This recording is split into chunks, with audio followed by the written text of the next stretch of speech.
Welcome back to the Comical Engineers, Fun and Facts with LCTS. In part 2 of episode 9, we continue our conversation with Ragan, this time diving into what he's working on today. From developing large-scale energy projects to navigating uncertainty in global markets, Rod shares what it really takes to move ideas from concept to reality. But it's not just about projects. It's about risk, timing, and the decisions that can make or break everything. Let's get into it. Now, are you interested in the current project we're working on? Yeah, here we are today. We said all that to say, let's hear about the one today, yes. Yes, yeah. So currently we're developing, it's called Sandpiper Chemicals. We've been at this about 4 years.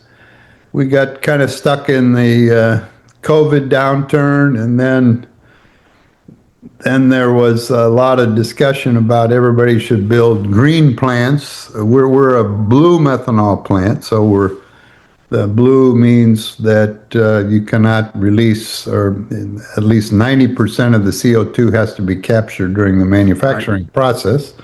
So we're using a Haldor-Topsoe ATR technology, and we're capturing 97% of the CO2. And then we plan to sequester it, or it could also be used for maybe some other downstream opportunities for clean fuels rather than sequestering it. That's an option. But at the current time, we're planning to sequester that CO2. And we would be one of the first early developed blue methanol projects in the U.S. As you and your listeners may understand, there's no blue methanol on the market today. It doesn't exist. So, and you cannot convert a gray methanol, gray meaning you're still releasing significant amount of CO2 in the manufacturing process. It's extremely cost prohibitive to take an existing gray methanol plant and try to capture the CO2 through external means to get to a blue designation. And the methanol market globally is 90 million tons, roughly 94 million tons total. And so the blue has, because it doesn't exist on the market yet, there's no price structure, but everyone expects, a premium along about 29 or 30, 2029, 2030, when our project would be complete, for lower carbon emissions, especially in the shipping industry, and to use in SAF or airplanes, eSAF. So that's a big plus, but we're financing the project on the basis of gray methanol pricing only. So we're not counting on blue methanol premium to finance it. So the biggest advantage we have is the site. The site we've selected, and we have an agreement with INEOS Acetyls, which is in Texas City. That particular site has 290 acres, and we're leasing roughly 50 acres of property to build the methanol plant. It has an existing deep water jetty, has existing barge loading. It's underutilized. It has rail with 2 rail suppliers. It has sufficient water. It has a new substation was installed by the local utility, TNMP, when another major ammonia investment came in about 3 years ago. That's a 138 kV double-ended substation with ample capacity for expansion. We have our air permit from TCEQ. This was partially due to the technology we selected because we're in a non-attainment zone. And so we had to meet, and we met what we call minor source, so we don't have to purchase any environmental credits, which would have been very costly, even more costly today. So the advantages of this site are really impeccable. INEOS is also an off-taker, and then we have them as a potential operator, the O&M. That's a potential for them to do as well, because they're consuming 300,000 tons of methanol on that site today. So the synergies that we have with this site is like no other methanol plant, okay? Goldman Sachs is our financial advisor, so we're working now to raise the development capital funds. We've invested as a team, that's the Energy Allied and Sandpiper team with sweat equity and hard cash. We're in the 15 million investment. So we're in the process of raising the development capital to get us to FID. We have the tax abatement, Chapter 313, through the school, which was issued through the state. That incentive is no longer available. The state did not renew that, so that's a very unique savings of property tax over many years. So we're in the process of negotiating with various off-takers, finalizing the long-term agreements. We need to, book, 15 to 20-year agreements for methanol with creditworthy off-takers. We, of course, proof of concept. This is Energy Allied's third methanol plant, so we're in a very good position. We have, and now we've expanded our management team to add some 3 executives that are execution experts, okay? So we can deliver the project. We've selected our EPC contractor. It's going to be built modular. We have this plan to import the modules that we can use the heavy haul ship and back it right into the site, and go over some surge protection dikes that are there in the event of a hurricane. So we've got all this, we worked that through our heavy haul contractor, Mammoet. So we've got all these logistics set up.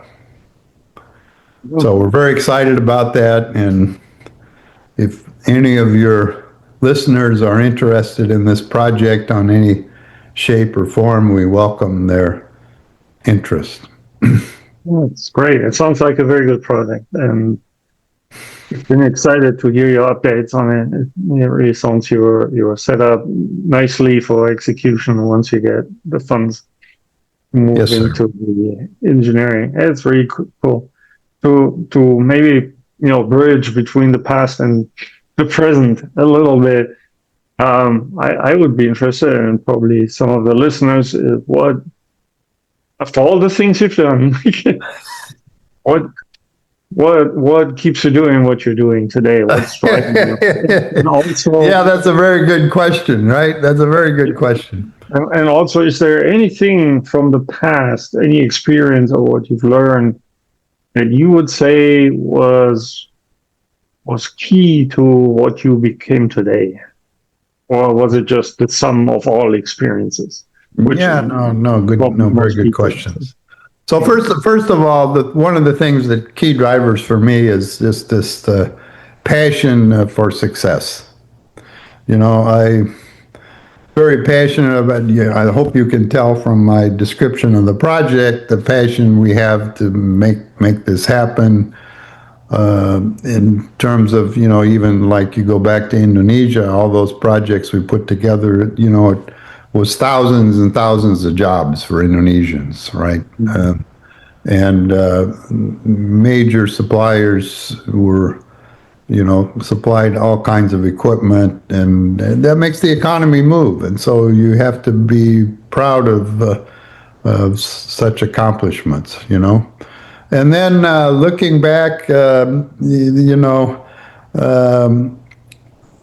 it's always the people. Okay. You never want to burn a bridge in this business. No matter how much you think that person is going to be gone, you're not going to deal with that guy again or that lady again. Somehow, 5-10 years later, they come back again. in our business, in the oil and gas related, downstream, petrochemical, I mean, it's just, it seems like it goes in circles. It's global, but you can be halfway around the world and run into somebody you know very well. And that is because the business is really a small group of people that somehow keep working on the same deals, or similar deals. So and then it's really important to develop, good personal relations with, you can't do it with everybody, but certain key people, because they also then keep you in mind with some other deal comes or something that they might think you're interested in, they give you a call. So this networking of contacts, relationships, that's how business is driven, so it takes some effort to keep track of all those contacts, keep them in your contact list, network, and always,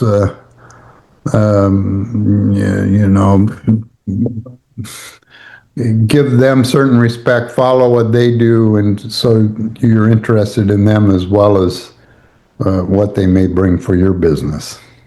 That's correct. That's correct. I have to admit, though, that in the past I may have burned one or two bridges. But in general, I am with you. I mean, networking very important. And even people, if if at that moment when you meet them and you talk to them, there doesn't seem to be any synergy or opportunity, you never know. We've got business from people that we haven't heard from for 4, 5, 6 years maybe. Yeah. And all of a sudden, here comes the phone call or the email, and you're talking business to somebody that you didn't expect to. Yeah. In that position. So yeah, I completely agree with you. That's yeah. So then, the other thing you have to keep that in perspective. We're working hard, but at the same time, you have to have some fun, to keep a good work-life balance, right?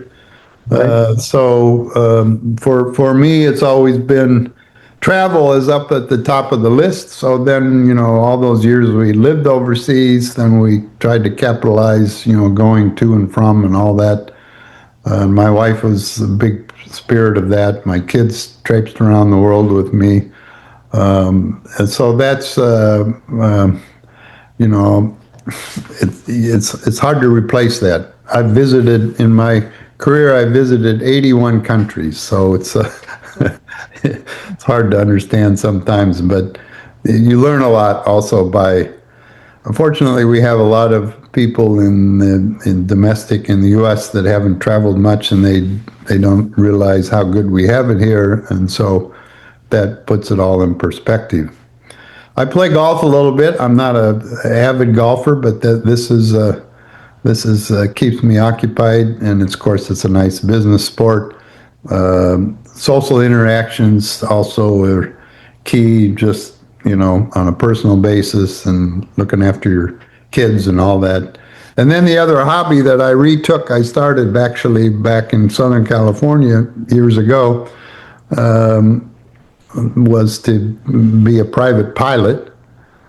So I gave it up while I was living overseas, but re-engaged in 2017, and I own a Cessna 182, and we have a lot of $100, no, it's more like $200 hamburgers now for lunch on Saturdays. But I have a whole group of pilots that are friends of mine, and we go to different air shows. And so this keeps the mind working, right? Right. Yeah. I had to relearn. Of course, the technology, when I learned to be in the 70s and what we fly today, it's like your GPS on your car. You can appreciate now this is 3D up in the sky, so it's a different world with an autopilot and all this stuff. So it's a different world today. But anyway, this is where I spend my extra time, right? Yeah, no, that's. I don't think a lot of people can tell that they have that sort of distraction. Being a pilot. Yeah, it's a limited number. You know, there's only 850,000 pilots, U.S. pilots in the U.S. total, 850,000. So we're a small number. And those that have instrument rating, so I have an instrument rating so you can fly through clouds, is probably 400,000. And then only 200,000 of the 400,000 are current, meaning they can, you have to do certain procedures to keep it current. And so it's a small space. Can imagine. Okay. What's your outlook? I mean, what do you think? So of course, no, I think the outlook changed dramatically in the last 3 weeks. All right. Right. I was, in a series of meetings, not in Sarah itself, but people that are here for Sarah. And the definite change is while maybe some people are predicting the oil price is going to come down after the Iran war, many people are saying it's not coming down. And this is going to have a deal impact in the upstream. There's probably going to be a bunch of mergers and acquisitions. Natural gas, we're a consumer of natural gas. The oil only impacts methanol, and that methanol has a tendency to follow oil prices. So if oil prices go up, then methanol prices go up. They're not directly correlated, but that's a positive sign for our business. The other issue is with the geographic instability in the Middle East now, and the story's still being played out, but there's, damage to plants in the LNG space and maybe in the refined space, or maybe in the crude production space. Nobody really knows the effect of that, but this is now going to cause investors to rethink about supply and security and all this, because there's immediate impacts that are happening because of that war. So this is to the advantage of the U.S. That the U.S. is a stable environment. We're not going to have any of those security issues, and probably oil and gas companies are going to invest more in oil and upstream, and then there's more natural gas. There's probably going to be more guys trying to do LNG to compensate for the shortage of LNG production that's coming out of the Middle East. So I think it's all positive, but it also at the same time creates confusion because nobody knows exactly where we're going to end up, right? So that the clarity in the future is, not clear, and so that may impact investment as well.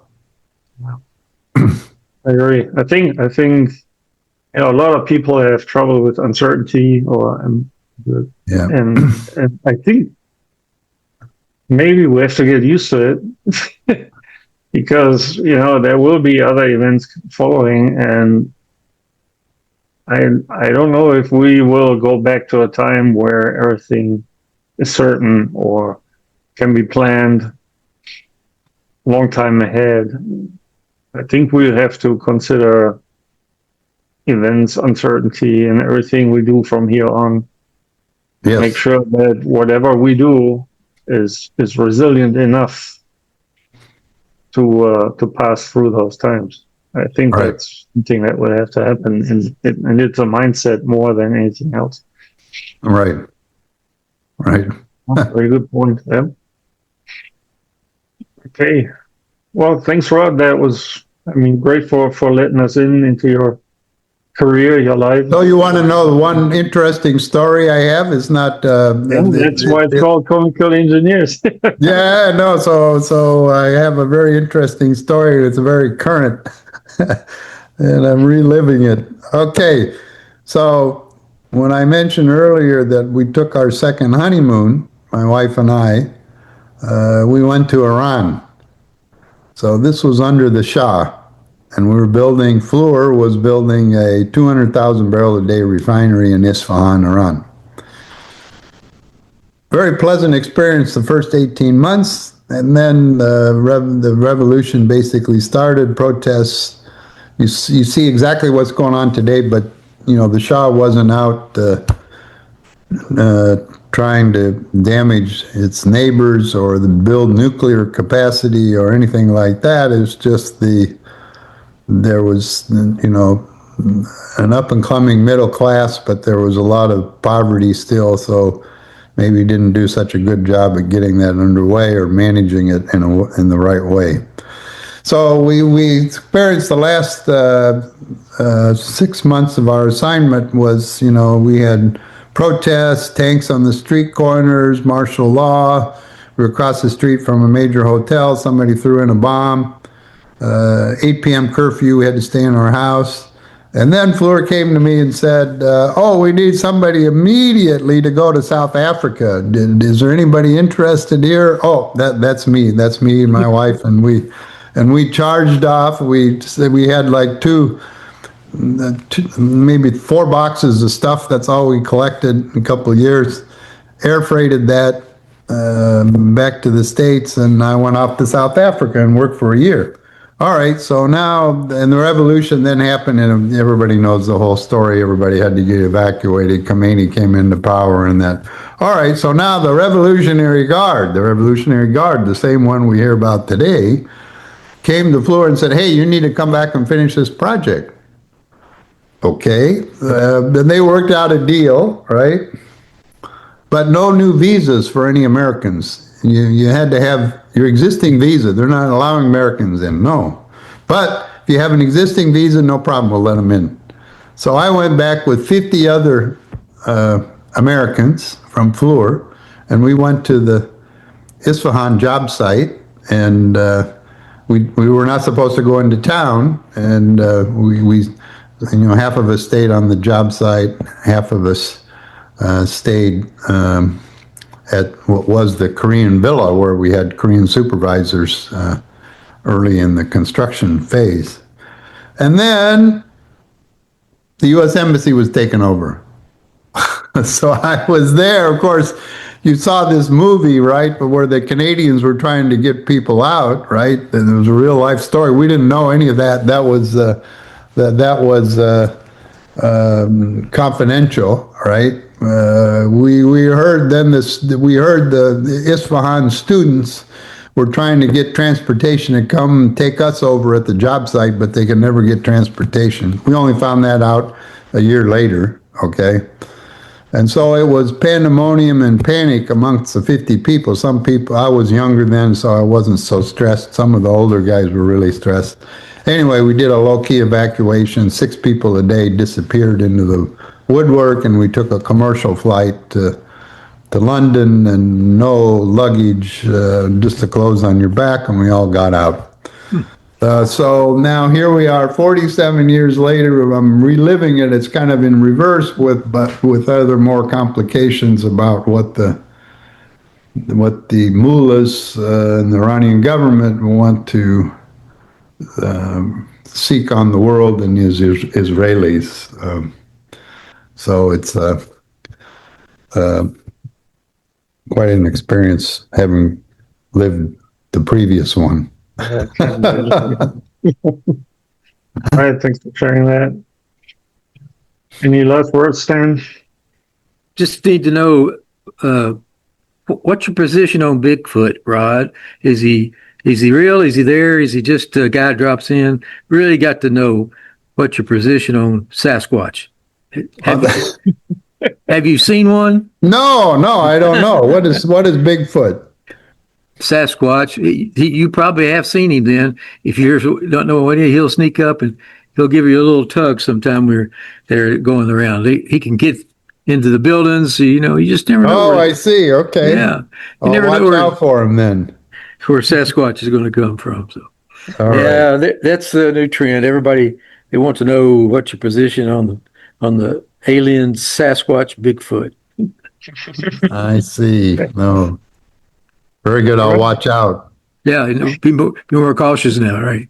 Thank you, guys. I really appreciate your interest in me personally and our projects, and we want to work with you guys in the future. Thank you. Thank you so much.